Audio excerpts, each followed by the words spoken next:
L'Europe est une affaire de démocratie. Dit comme ça donne l'impression en fait que on ne sait pas exactement où est la démocratie dans l'Europe.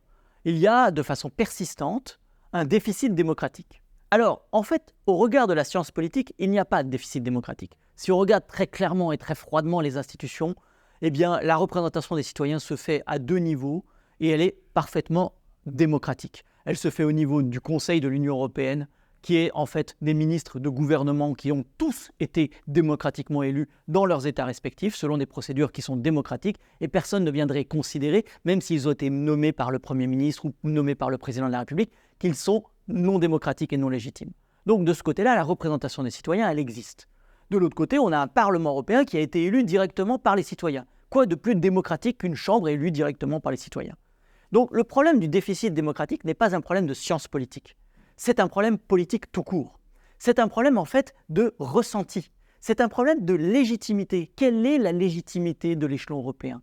Où est la légitimité de la construction européenne? Et c'est là en fait où la question démocratique se pose. Parce qu'en fait, derrière cela, il y a la question de où est la démocratie? Est-ce qu'elle est uniquement dans l'État-nation, dans notre Parlement national, ou même dans notre gouvernement uniquement? Ou est-ce qu'elle peut s'exprimer dans un cadre, un cadre supranational? C'est la grande question démocratique que l'Union européenne pose, que la construction européenne pose. Pourquoi? Parce qu'en fait, aujourd'hui, avec la mondialisation, mais pas simplement, aussi avec le développement des réseaux sociaux, avec le développement des GAFAM, avec le développement de réseaux transnationaux comme les réseaux de mafia ou les réseaux terroristes. L'enjeu donc de la construction européenne, c'est un enjeu de démocratie. Pourquoi? Parce que les pouvoirs, les défis et les menaces qui s'exercent sur nous sont tous de plus en plus de nature transnationale. Ce sont par exemple les firmes multinationales qui exercent du pouvoir, ce sont les grandes puissances qui sont parfois capables d'extraterritorialité, comme les États-Unis, qui peuvent interdire à des compagnies européennes de commercer avec l'Iran, par exemple, ou avec Cuba. Ce sont évidemment aussi les menaces, par exemple, des réseaux transnationaux terroristes, ou bien des réseaux mafieux, qui peuvent opérer à l'intérieur d'un espace sans frontières comme l'Europe, mais aussi les menaces des grands cartels de la drogue, qui sont évidemment mondialisés. Et puis les défis, qui sont aussi pour certains des menaces. Les défis, ce sont évidemment le changement climatique, qui, comme toutes les histoires environnementales, n'a pas de frontières. Mais ça peut être aussi les accidents. Après tout, les nuages de radioactivité ne connaissent pas bien les frontières. Et puis les défis, ça peut être aussi la transformation des milieux de vie qui provoque de plus en plus de réfugiés climatiques, et donc des migrations et des flux migratoires dont on sait très bien qu'en Europe, ils posent un problème politique, non pas en termes d'accueil, mais en termes d'esprit dans lequel on les accueille et la dignité dans laquelle on le fait. Donc en fait, pouvoir, menaces et défis sont de nature transnationale. Nous avons donc nécessairement besoin de répondre aussi par une réponse démocratique au même niveau, une réponse transnationale. Et la seule réponse transnationale qui soit à notre portée, c'est la réponse de l'Union européenne, donc du Parlement européen. Ça veut dire quoi?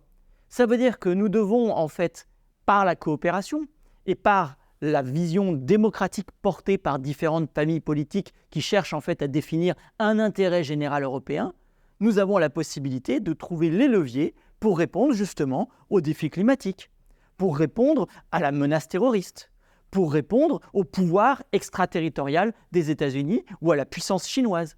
Toutes ces questions se posent. Et nous arrivons là, en fait, à lier la question européenne à l'objectif, le projet européen. Quel est le projet européen? Si l'on écoute les familles politiques qui s'affrontent dans la scène électorale, il y a plein de façons de répondre à cette question.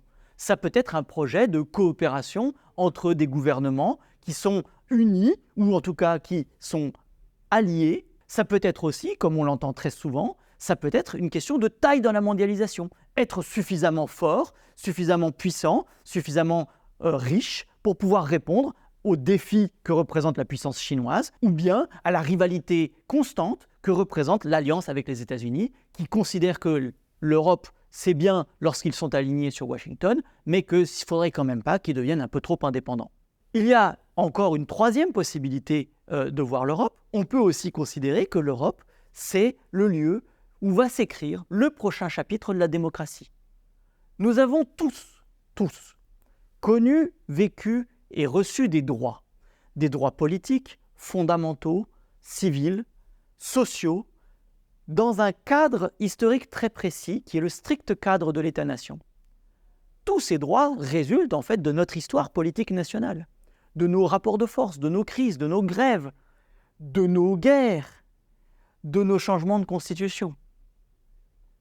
La question qui se pose, et la question que pose la construction européenne, c'est est-il possible, est-il désirable de défendre, augmenter, voire ajouter de nouveaux droits dans un cadre qui n'est plus celui stricto sensu de l'État-nation, mais qui est un cadre supranational?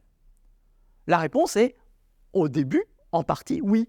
Nous avons, depuis la construction européenne, acquis des droits environnementaux qui n'existaient pas nécessairement aussi simplement dans les États membres des années 70. Nous avons aussi une capacité à défendre les droits fondamentaux. Vers qui se tournent les femmes polonaises ou les homosexuels hongrois lorsque leur gouvernement leur dénie leurs droits? Ils se tournent vers l'Europe, vers leurs partenaires, vers la Commission européenne, qui est la garante des traités, qu'ont signé la Pologne et la Hongrie, dans laquelle sont garantis non seulement l'égalité homme-femme, mais aussi les droits fondamentaux. Donc la question, en fait, des droits, la question de la liberté et la question donc de la démocratie est centrale à la construction européenne. Et c'est l'une des raisons aussi pour lesquelles la construction européenne est une histoire de démocratie.